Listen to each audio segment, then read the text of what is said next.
여러분 반갑습니다. 추석 연휴 잘 보내셨습니까? 예, 요번에 연휴가 좀 길죠, 그죠? 예, 오랜만에 이 아주 긴 연휴고 날씨도 너무 좋고요, 그죠? 아주 선선한 게 정말 추석 연휴답게 날씨도 참 좋고 아주 좋은 날이었던 것 같습니다. 뭐 연휴가 긴 것 같은데 벌써 끝입니다. 어, 제가 다음 주 아마 이거 들으셨을 텐데 다음 주 일요일 날은 법회가 없습니다. 다음 주 일요일 날 은하 스님이 작년에 입적을 하셨는데 다음 주 일요일이 일주기가 되거든요. 그래서 저희가 행사가 있고 은하 스님 뭐 부도도 하나 세우는데 부도전 우리 제막하는 그런 행사도 있고 해서 제가 또 마산에 또 문중사찰에 가봐야 돼서 다음 주 일요일은 일요 법회가 없습니다. 좀 잘 알고 계시면 좋을 것 같아요. 그리고 다음 주 토요일부터 우리가 불교 명상 과정을 또 오랜만에 합니다. 안 들으신 분들은 꼭 들으시면 참 좋습니다. 오늘도 오랜만에 아잔 브람스님의 법문집 사라짐의 기술을 가지고 공부를 해보겠습니다. 86페이지부터입니다. 고요히 잠재기와 그에 따른 통찰. 한번 읽으면서 제가 법문을 하겠습니다. 책을 읽거나 경전을 공부함으로써 여러분은 부처님의 가르침의 상당 부분을 파악할 수 있습니다. 그것도 중요하지만 그것은 피상적인 것입니다. 여러분이 정말 해야만 할 것은 마음이 어떻게 작동하는지 보는 것입니다.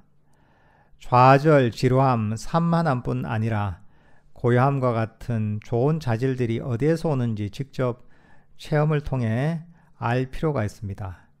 이 과정을 이해할 때 통찰력은 커집니다. 그러나 그렇게 되려고 고요하고 평화로운 마음 상태를 개발해야 합니다. 평화와 고요가 깊어질수록 만물의 진짜 속성을 더 잘 이해하게 됩니다. 깊은 산매를 경험한 적이 없는 사람들이 반주할 만한 유용한 비유는 시계나 라디오가 어떻게 작동하는지 알기 위해 시계나 라디오를 해체하는 젊은이의 경우입니다. 일단 시계나 라디오를 해체해서 낱낱이 분해하면 그것이 어떻게 작동하는지 대강의 아이디어를 갖게 됩니다. 그러니 명상 중에 문제가 생기더라도 즉 원래 그렇던 대로 자아가 낱낱이 와해되어도 걱정하지 마십시오. 왜냐하면 이것은 자신이 어떻게 작동하는지를 알아낼 기회를 주기 때문입니다. 그리고 자아의 와해됨을 이해하는 것은 인간의 몸과 마음의 인과라는 메커니즘을 이해하는 것입니다. 우리 불교 수행이라는 것은 실제 경험을 통해 이해가 되는 겁니다. 불교라는 종교도 체험의 종교이고 경험의 종교입니다. 경전에 어떤 가르침들이 있단 말이죠. 이 가르침들도 그냥 머릿속에 그 내용을 기억하기 위해서 경전이 존재하는 게 아닙니다. 경전에 있는 모든 내용들은 부처님께서 경험하셨던 괴로움의 소멸에 이르는 그런 경험을 우리도 할 수 있도록 하기 위해서 그 길을, 그 방법을 제시해 주기 위해서 그 경전의 내용이 존재하는 겁니다. 그러니까 우리가 경전의 목적을 잘 이해해야 됩니다. 사실 경전의 내용을 이해하려고 해도 마찬가지입니다. 경전의 내용을 제대로 이해하려면 수행을 통한 경험이 생겨야지 훨씬 더 경전의 내용을 제대로 이해할 수가 있습니다.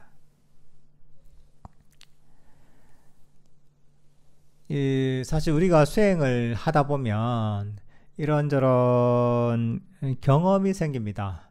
마음이 이런저런 잡념이나 번뇌가 가라앉고 몸과 마음이 고요하고 평화로워집니다. 그리고 이런저런 새로운 경험을 하게 되죠.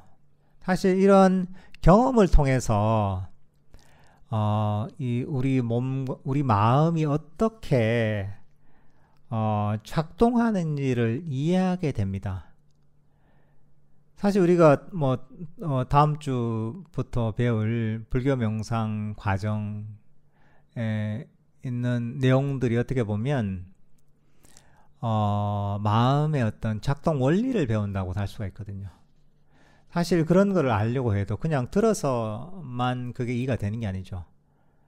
실제로 수행을 통해 마음을 고요하고 평화롭고 강력하게 만들다 보면, 그러다 보면, 그렇게 훈련하다 보면 마음이 이렇게 작동하는구나, 이런 것을 사실은 알 수가 있는 겁니다.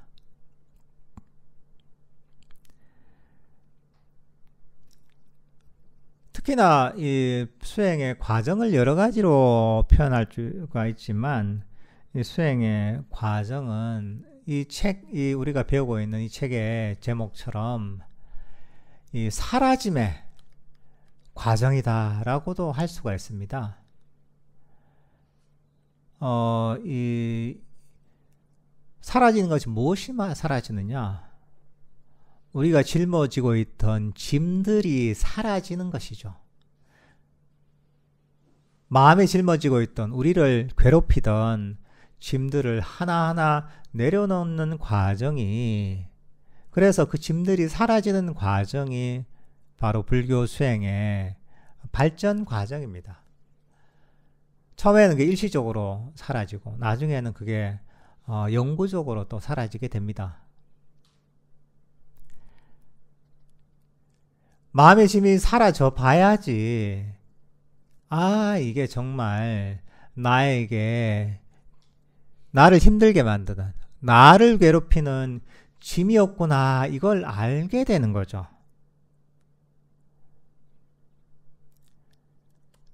정말 이거 나와 뗄 수 없는, 정말 나의 존재의 일부라고 생각했던 것들, 이런 것들이 사실은 나를 괴롭히는, 나를 짓누르는 짐이었다는 걸 점점 이해하게 됩니다.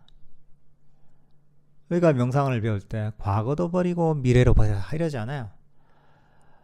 과거에 대한 생각들과 미래에 대한 생각들을 당연히 갖고 있어야 된다고 생각하지만 그것들을 버리잖아요. 버려서 그것들이 사라지면 내가 쓸데없이 나를 힘들게 만드는, 내 마음을 짓누르는, 나를 괴롭히는 이런 짐들을 짊어지고 있었다는 것을 깨닫게 됩니다. 지나간 과거의 것들이 보면, 과거에 관한 모든 생각이나 이런저런 기억들이 나의 어떤 존재의 필수적인 것 같지만 사실은 그게 짐이었을 뿐이었다는 것을, 사실은 이게 나의 괴로움의 큰 원인이었다는 것을 알게 되는 거죠. 미래에 대한 이런저런 생각들도 마찬가지입니다. 그게 나는 필요하다고 얘기했지만 사실은 그게 사라지고 나면 그게 필요해서 그런 게 아니라 오히려 그게 나를 괴롭히고 나를 속박하는 그런 짐이자 굴레였다는 것을 스스로의 경험을 통해 깨닫게 됩니다. 수행을 하다 보면 또 가만히 고요하게 우리가 명상을 하다 보면 내 몸에 대한 인식이 점점 사라집니다.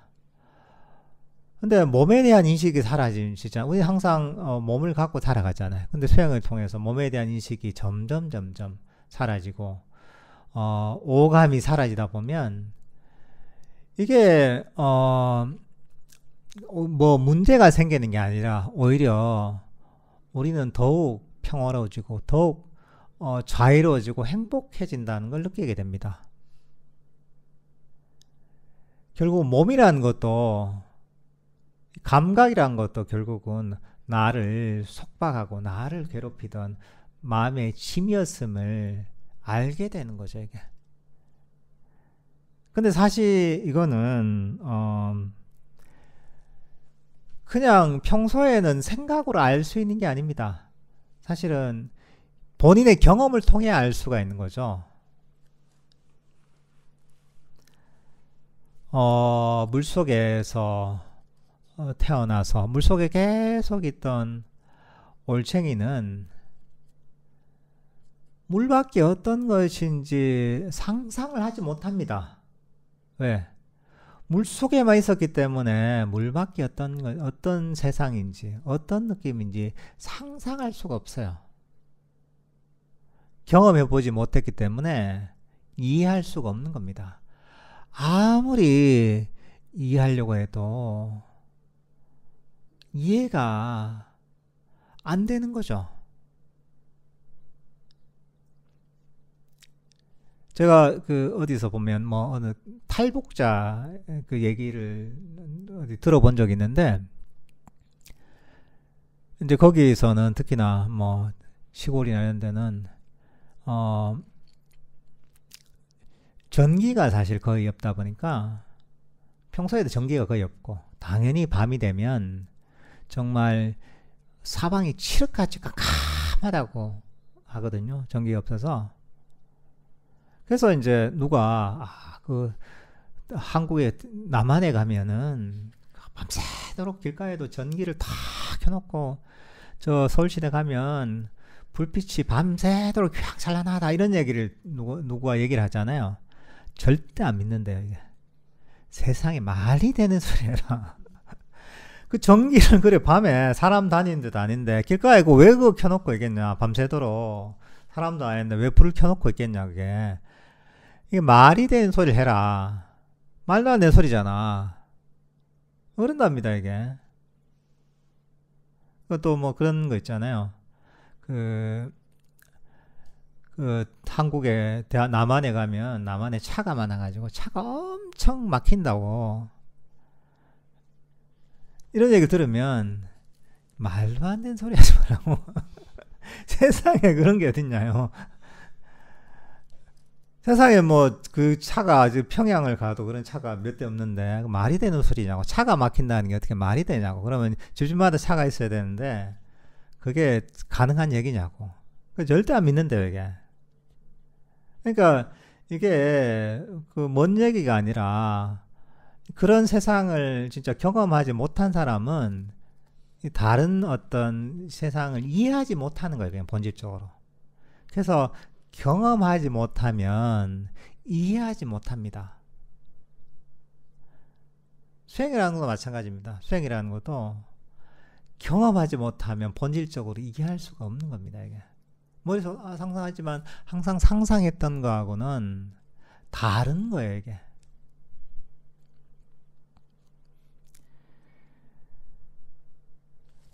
그러니까 이제 우리가 수행을 통해 마음이 고요하게 멈추고 마음이 평화롭고 자유로워지잖아요, 그죠? 그러면서 점점 내 마음의 짐들이 사라지기 시작하는 거죠. 본격적으로 수행이 발전하다 보면 내 몸에 대한 인식이 사라지고, 그리고 그러면서 마음이 아주 고요하고 평화롭고 강력해지죠. 이제 그렇게 되면서 거기서 이제 대단한 어떤 수행을 통한 행복감이 생기는 거죠, 이게. 사실 이런 것도 본인이 경험을 해보지 못하면 도대체 어떤 원리에서 이런 식으로 이런 현상이 발생하는지 일어나는지 이해가 안 됩니다, 사실 이게.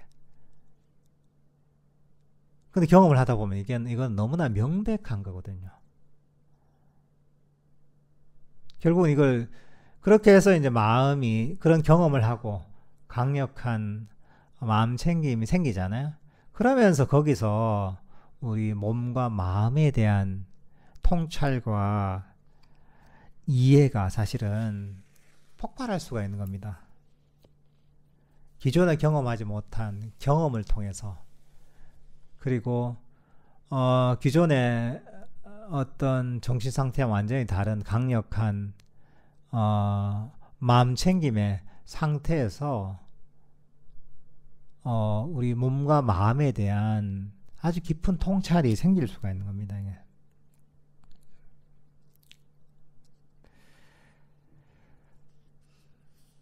마음의 고요와 마음의 고요에 수반되는 만물의 사라짐은 어마어마한 통찰을 낳습니다. 실로 열반의 유사 중 하나가 소멸입니다. 모든 상카라, 의지의 가라앉음, 모든 것들의 소멸입니다.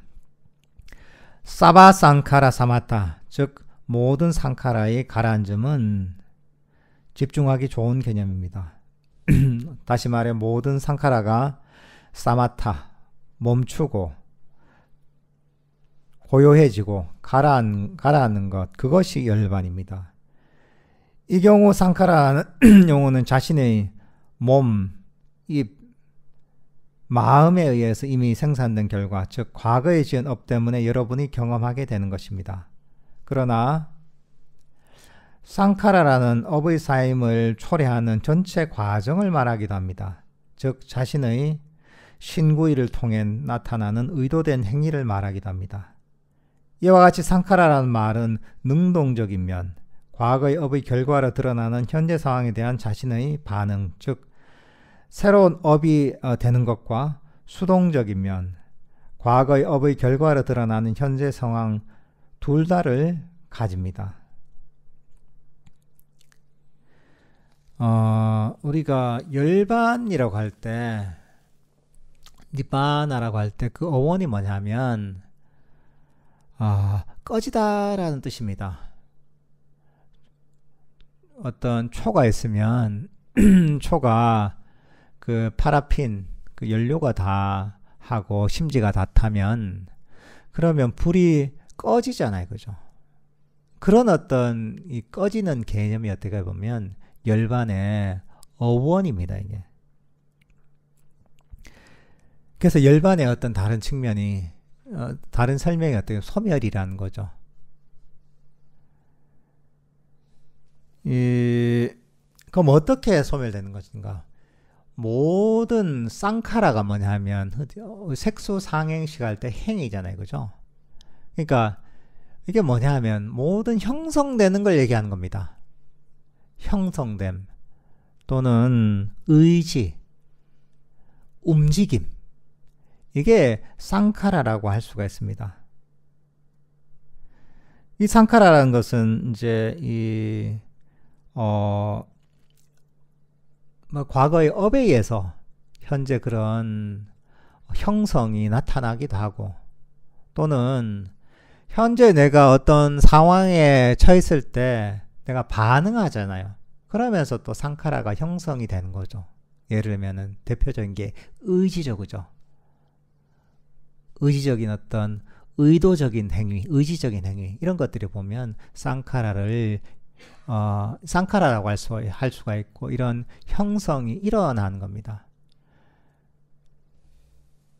그러니까 이제 사실 이런 것들은 뭐 어떻다고 할 수 있냐면,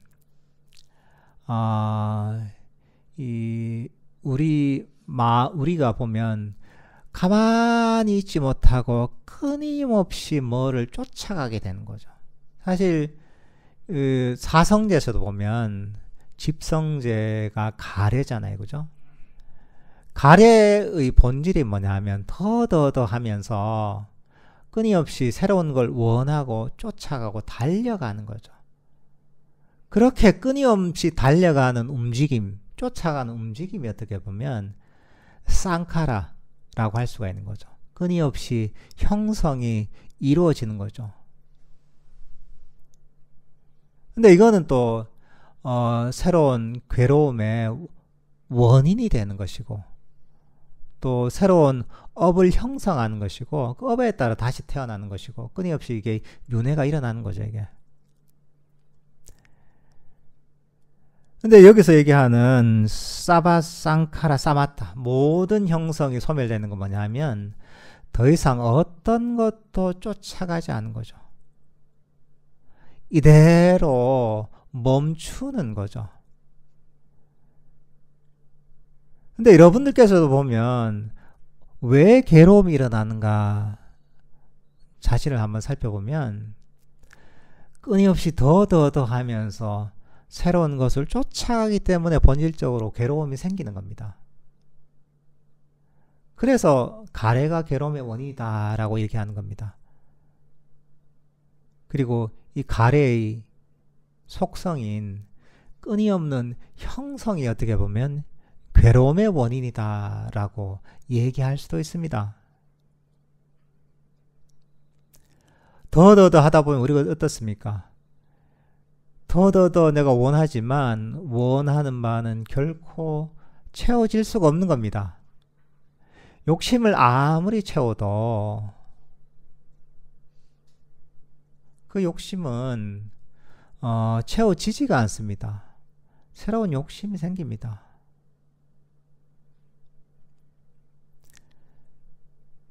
제가 어릴 때 그때는 열대과일 이런 게 되게 귀했잖아요. 그죠? 그래서 명절 때나 돼야지 바나나 한 두세 개 사가지고 몇 개 사가지고 차례상이나 이런 데 올리고 그 맛을 볼 기회가 생기거든요. 한 개도 다 못 먹어요.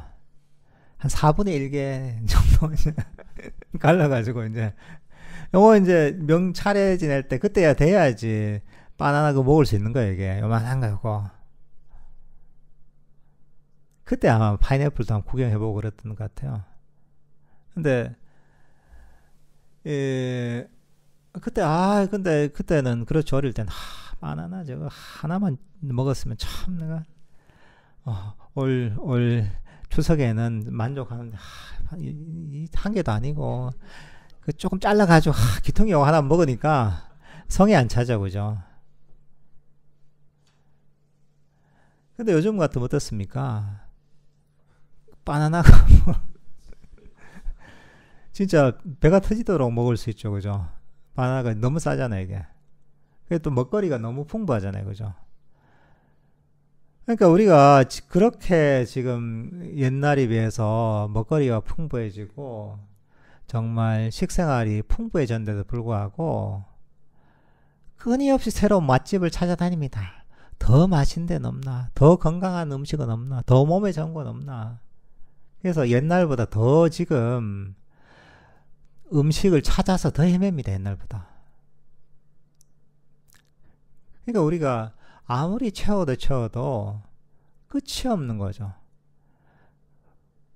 새로운 음식, 맛있는 음식을 추구하는 거 보시 끝이 있나요? 끊임없이 음식에 관한 정신작용들이, 생각들이 계속 형성되는 거예요, 이게. 모든 분야와 마찬가지입니다.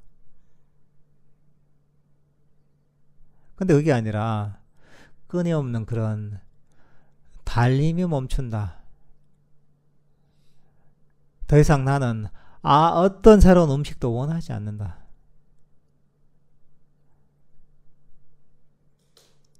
어떤 새로운 것도 원하지 않는다. 그야말로 이대로 이 순간에 만족하면서 마음이 멈추잖아요. 그죠? 그러면 신기하게도 거기서 진 행복감이 생깁니다. 마음이 멈추고 더 이상 바람이 없어지고 마음이 멈추면 멈출수록 바라는 게 없어지면 없어질수록 그러면 우리가 더 불행해지고 더 괴로움이 생기고 이럴 것 같은데 실제로는 그 반대라는 거예요. 이게. 그러면 멈추면 멈출수록 바람이 없으면 없을수록 만족하면 만족할수록 우리는 더욱더 행복해지는 겁니다. 더욱더 그 행복이 강력해지는 겁니다. 너무 신기한 거죠. 이게 마음이 작동하는 원리인 거예요, 이게. 우리가 수행을 통해 이런 경험을 하다 보면, 아, 정말 맞구나 하고 이치가 이해되는 겁니다. 아, 마음의 원리가 이렇게 작동하는구나. 진정한 행복이라는 것이 이런 원리로, 이런 실천으로 얻어질 수 있구나 하는 걸 이해하게 됩니다. 아, 내가 기존에 살아왔던 방식대로는 끊임없이 나는 행복을 추구하지만 그거는 절대로 그런 방식으로는 얻어질 수 없다는 것을 스스로 깨닫게 됩니다. 그런 통찰이 생기는 거죠. 근데 이 통찰이 점점 깊어지는 겁니다. 우리 우리 어떤 몸과 마음의 또는 우리 삶의 모든 부분까지 깊이 이 통찰이 나갈 수가 있는 겁니다. 수행의 경험을 통한 통찰을 통해서.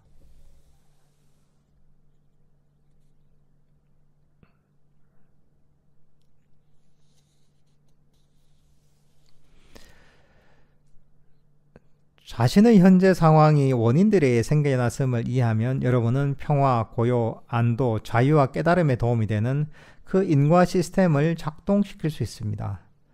수동적 상카를 잠재우기 위해 수동적 상카라가 만들어지는 과정인 능동적 상카라를 잠재워야 합니다. 이것은 의지를 잠재운다는 뜻입니다. 즉, 통제하고 뭔가를 하려고 하는 전 과정을 잠재운다는 뜻입니다. 또한 자신의 지혜를 이용하여 이 순간을 홀로 내버려두고 이 순간 평화를 유지한다는 뜻입니다. 지금 이 순간이 어떠하더라도 지금 이 순간에 마음의 문을 열고서 여러분은 만족하고 본질적으로 요구가 많지 않고 쉽게 만족하고 여기에 있으면 단지 행복하면 됩니다. 이것을 합리적으로 바라보면 이것은 그렇게 하기 어려운 것이 아닙니다. 어쨌든 현재 순간은 지금 여기 있습니다. 여러분은 현재 순간을 실제로 바꿀 수 없습니다. 그러니 현재의 순간을 받아들여야 함은 당연합니다. 그러니까 우리가 모든 것들은 인과의 법칙을 따릅니다. 우주의 모든 것들은 인과의 법칙이 있습니다. 우리 마음이라는 것도 인과의 법칙이 있습니다. 행복과 고요와 평화를 얻는데도 그냥 얻어지는 게 아닙니다. 원인에 의해서 일어나는 겁니다. 여기서 얘기하듯이 인과의 시스템이 있는 겁니다. 부처님께서 가르치신 수행법은 뭐냐면 바로 진정한 행복과 평화와 고요에 이르는 인과법을 가르치신 겁니다. 그 원인에 해당하는 게 바로 이 부처님께서 가르치신 수행법인 거죠. 근데 보통 수행을 하거나 이때 사람들이 잘 이해하지 못하는 게 뭐냐면 의지를 가지고 수행을 하는 겁니다.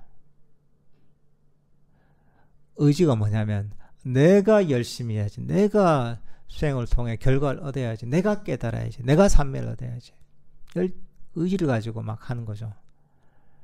근데 보통 우리가 삶을 살아갈 때는 의지를 가지고 삶을 살아가지고 하고 뭔가를 성취해냅니다. 그죠? 그러니까 우리는 그게 태어나서부터 지금까지 너무 습관이 깊이 배어 있는 거예요. 그래서 수행을 할 때도 의지를 가지고 하려고 합니다. 근데 사실 수행의 과정은 아까 쌍카라 얘기하자면 쌍카라를 가라앉히기 위해서는 의지를 놓아버려야 됩니다. 쌍카라를 다른 식으로 이걸 의지라고 또 그대로 표현하기도 합니다. 그러니까 그러면 어떤 식으로 해야 되나? 의지로 안 하면 어떻게 해야 되느냐? 의지가 아니라 놓아버려야 된다는 거죠.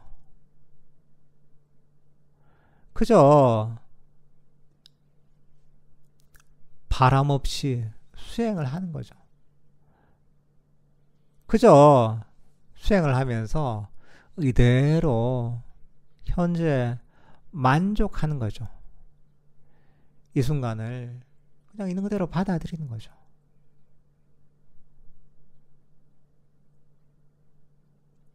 의지를 가지고 수행을 하는 게 아니라 우리는 지혜를 가지고 수행을 해야 됩니다. 의지의 뿌리는 에고거든요. 그리고 의지가 작동하면 욕망이 작동하게 됩니다. 에고가 바로 끊임없이 우리를 요동치게 만드는 것이고, 의지가 우리를 가만히 멈추지 못하게 만드는 것이고, 욕망이 바로 우리를 끊임없이 달리게 만드는 겁니다. 그러니까 우리는 이걸 가라앉혀야 되는 거죠.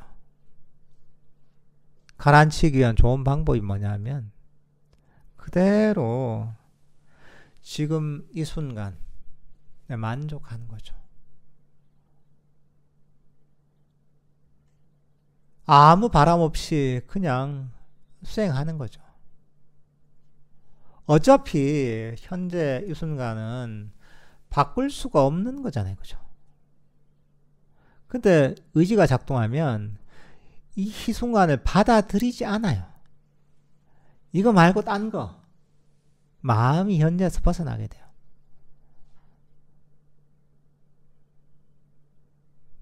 바꿀 수 없는 걸 바꾸려고 하는 데서 괴로움이 생기는 거예요. 그래서 우리는 이런 의지를 가지고 수행하는 게 아니라 그저 만족하고 그저 이 순간을 있는 그대로 받아들이면서 우리가 수행을 해야 되는 거죠. 아무 바람 없이 그냥 해야 되는 겁니다. 이게 사실은 수행을 하는데 핵심적인 부분이죠.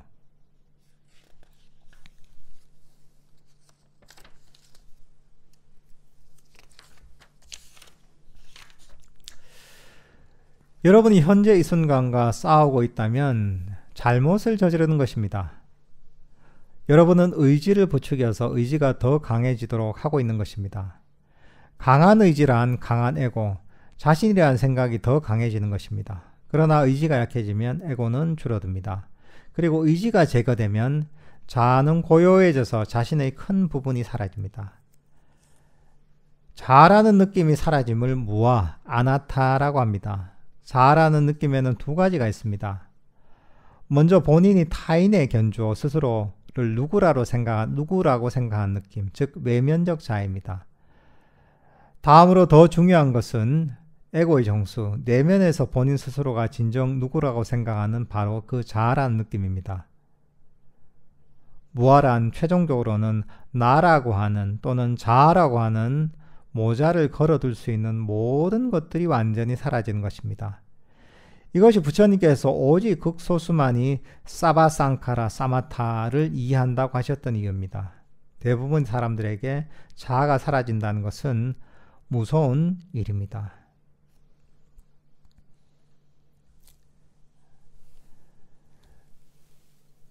여러분이 수행을 할 때 자신을 점검해 볼 수 있는 방법이 있습니다.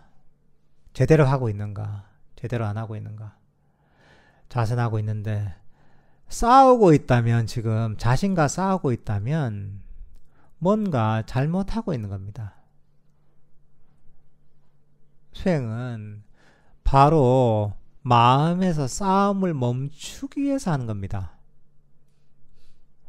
마음이 평화롭도록 하기 위해서 수행을 하는 겁니다. 싸우고 있다면 여러분이 강력한 의지를 아직 놓아버리고 있지 않다는 거죠. 보통 그렇게 얘기합니다. 뭐든지 사람들이 뭔가 해내려면 강력한 의지가 있어야지. 그게 없으면 되나? 근데 세상에는 뭐 그 말이 맞습니다. 그게 필요하고 그게 통합니다, 이게. 하지만 수행을 할 때 강력한 의지는 바로 모든 번뇌의 뿌리인 에고를 강력하게 만듭니다. 의지가 강력하면 강력할수록 에고는 더 강력해집니다. 그래서 그럴 수 있죠. 수행할 때도. 부처님께서도 보니까 부처님 보리수화에서 깨달으실 때 경전 보니 그런 게 나오더라. 내가 이 자리에 앉아서 깨달음을 얻기 전까지는 내가 피가 다 마르고 뼈가 부서져서 가루가 되더라도 이 자리에서 일어나지 않으리라. 그 내용이 나옵니다. 사실 이게. 나도 그렇게 해야지.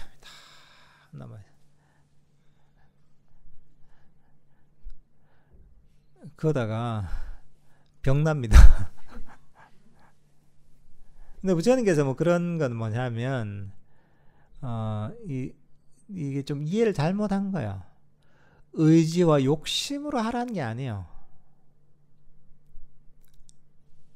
오히려 부처님의 근본 가르침은 바로 의지를 버리고, 그래서 그 의지에 뿌린 에고를 약화시키는 것이 수행의 과정입니다. 그래서 부처님의 가르침 중에 무아의 가르침이 자주 나왔잖아요. 그죠? 아나타라고 하죠. 왜냐하면 내가 모든 문제의 근원이요. 누가 욕심을 내가 욕심을 내고, 내가 분노하고, 내가 상처받고, 전부 여기에 문제는 나가 중심이 되는 겁니다. 어떤 괴로운 생각이 나고 어떤 고통스러운 상황이 벌어져도 그 괴로움을, 고통을, 그걸 받을 주체가 없다고 생각해 보세요. 아무 관계 없는 거죠. 내가 없으면 어떤 괴로움도 있을 수가 없습니다. 내가 없으면 어떤 문제도 있을 수가 없는 거죠.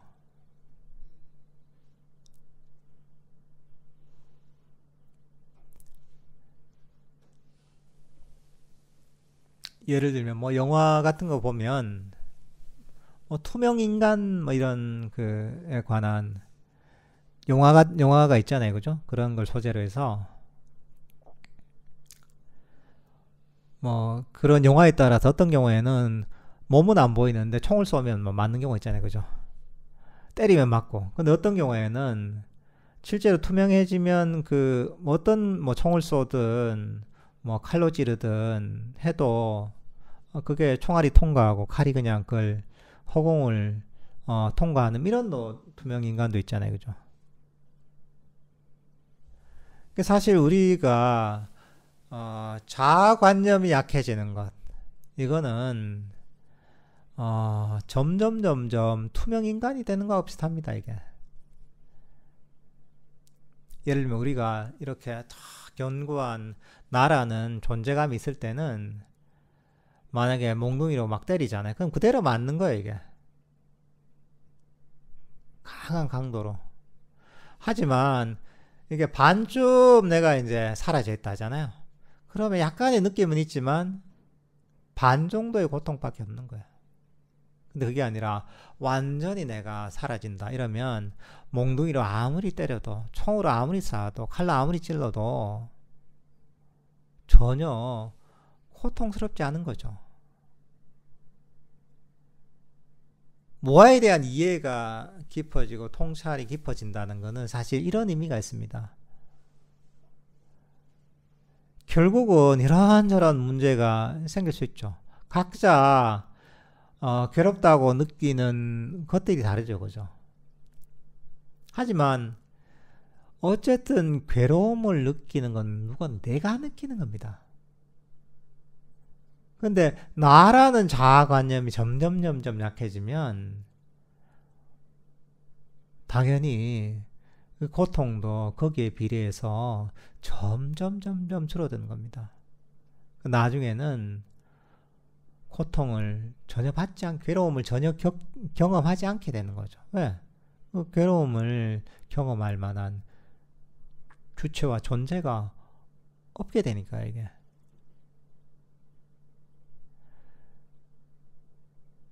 이거 괴로울 때 왜 괴롭냐 하면 내일일 때 괴롭습니다. 저 지금 요즘도 보면 이 국제 정세가 참 위태위태하죠, 그죠? 지금 여기저기서 전쟁들도 벌어지고 특히 뭐 우크라이나 러시아에서도 지금 진짜 잔혹한 전쟁이 벌어지고 있고 또 이 가자지구 이런 데서도 엄청나게 많은 사람들이 죽어나가잖아요, 그죠?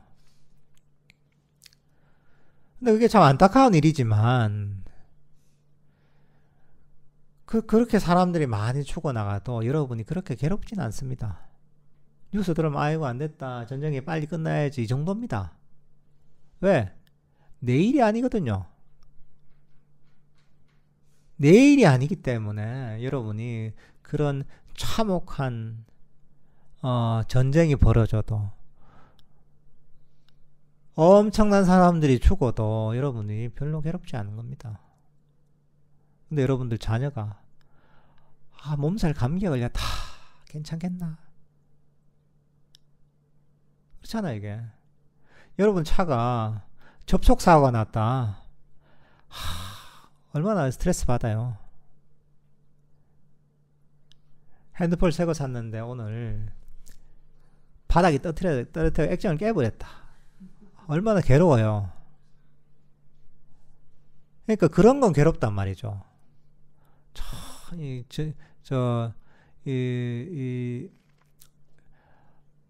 우크라이나나 저 가자지구 같은데 사람이 죽어가는 것보다 그게 여러분들한테 더 괴로운 거예요.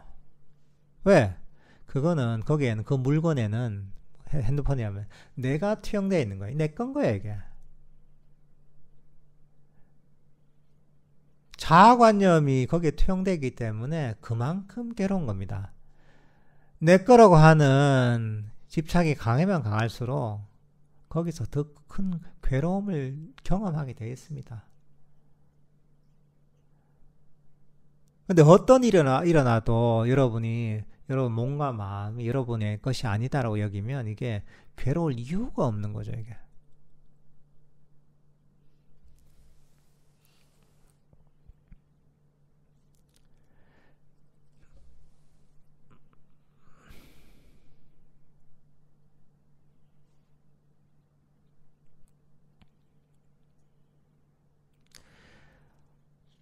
사실 이런 그 얘기를 들으면 이게 도대체 좀 받아들이기가 힘든 거죠.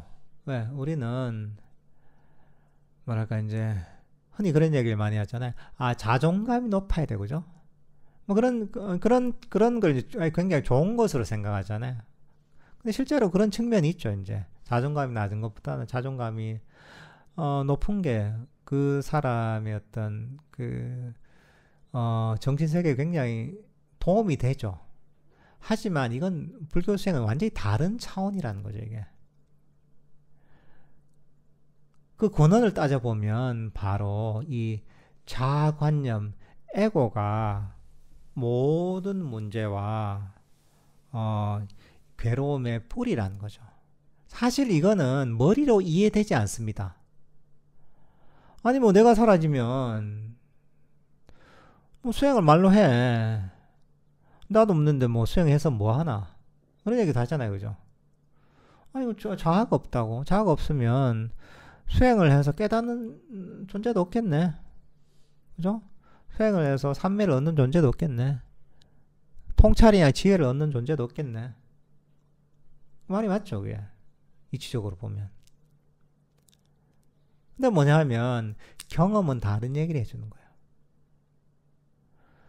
현실적으로 많은 괴로움들이 있습니다. 근데 수행을 통해 자아관념이 점점 사라지다 보면 뭐 깨달음 이런 걸 떠나서라도 우리는 더욱더 자유로워집니다. 우리는 더욱더 행복해집니다. 우린 더욱더 고요해집니다. 더 행복해지고 더 자유로워진다는 것을 그냥 생각이 아니라 직접적인 경험을 통해서 우리가 알게 되는 거예요. 그러니까 생각을 통해서 그러면 어 그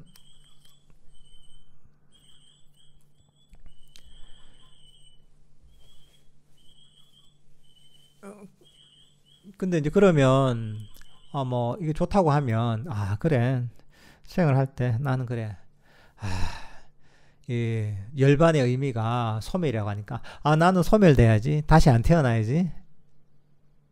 근데 그런 얘기 많이 합니다. 초기 불교를 열심히 공부한 경전 열심히 본 이런 사람들은 나는 다시 태어나지 않을 거요. 나는 다시 윤회하지 않을 거요. 나는 태어나는 게 싫어요. 그럼 약간 이제 뭔가 좀 아는 사람처럼 보이고 좀 뭔가 좀 멋지게 보이는 그런 느낌이 있거든. 좀 쿨하게 보이는. 근데 사실 그것도 잘못된 겁니다. 중요한 건 뭐냐 하면 내가 다시 태어나지 않고 싶어 하고 내가 소멸되고 싶다고 해서 그렇게 되는 게 아니라는 거예요. 그거는 또 다른 욕망이고 원함인 거예요. 나는 계속 태어나가지고 나는 부자도 되고 나는 많은 것도 즐기고 이렇게 나는 계속 천상에 사는 것처럼 그렇게 계속 태어났으면 좋겠어요 하는 거나 그것도 욕망이잖아요. 나는 다시는 안 태어나고 싶어 소멸되고 싶어 이렇게 바라는 거나 똑같은 욕망인 거예요 사실 이게. 단지 표출하는 방식이 다른 거죠 이게. 근데 기본 구조는 똑같은 거예요. 그것도 똑같은 욕망이라는 거죠. 이게. 결국은 우리는 내가 원한다고 되는 게 아니라는 거죠. 이런 뭐랄까 이제 이 자아관념이 소멸되는 것도 원한다고 되는 게 아니에요. 난 자아관념을 소멸시키고 싶어. 이런 무아를 깨닫고 싶어 한다고 되는 게 아니죠. 그게 아니라 부처님께 가르치신 이 수행법 있잖아요. 단계적 수행을 통해서 내가 원하든 원하지 않든 그런 방향으로 가게 돼 있는 거죠. 우리가 개정의 사막을 배웠잖아요. 팔정도를 배웠잖아요. 구체적인 수행법 있잖아요. 이걸 실천함에 의해서 우리는 점점 자아관념이 사라져가고 점점 무아에 대한 이해가 깊어지게 돼 있는 거죠. 점점 나는 자아관념은 약화되고 사라지게 돼 있는 거죠 이게.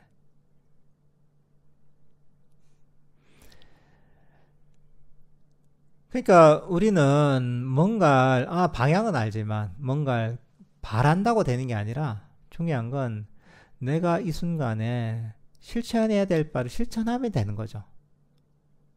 호자님의 그런 수행법이 있으면 그대로 따라가는 거죠. 그리고 그 방향은 그냥 머릿속으로 생각하듯이 허무한 것이나 왠지 그냥 무의미한 그런 게 아니라는 거죠. 뭐하러 하면 되게 허무주의 아니냐 하잖아요.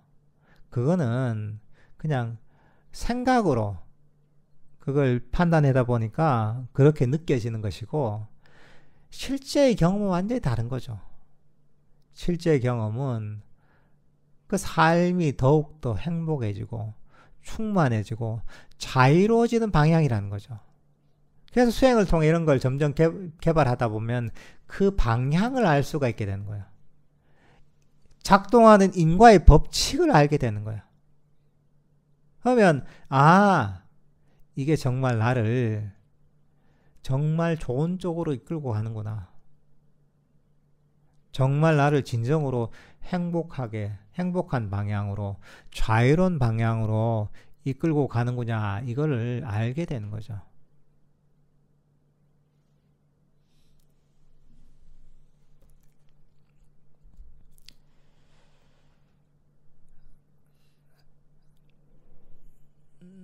그러니까 여러분들께서도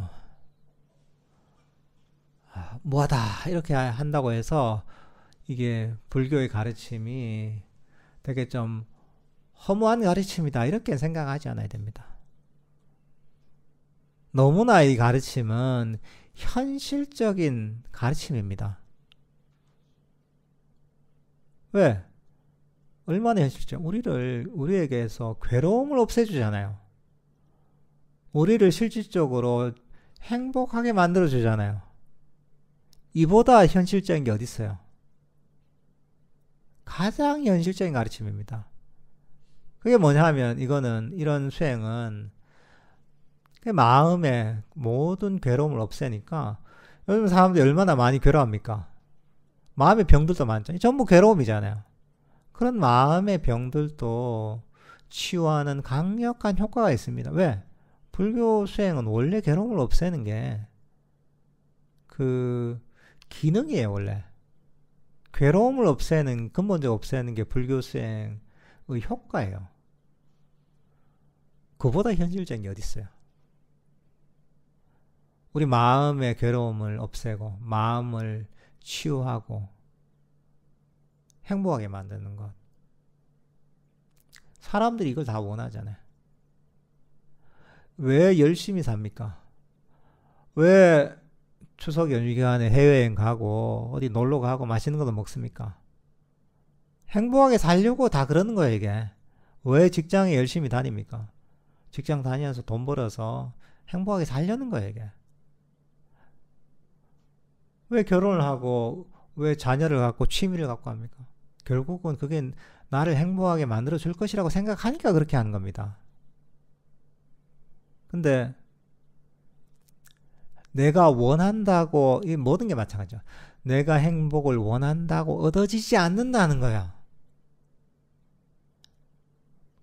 이것도 내가 원하는 건 관계없이 행복도 인과의 법칙을 따른다는 거야. 근데 부처님께서는 진짜 행복에 이르는 이 법칙을 가르쳐 주신 거죠. 그러니까 정말 현실적인 사람이라면 부처님의 가르침을 잘 배우고 이해하고 이걸 실천하는 사람이 진짜 현실적인 사람이죠. 예, 오늘 본문은 이 정도로 하도록 하겠습니다.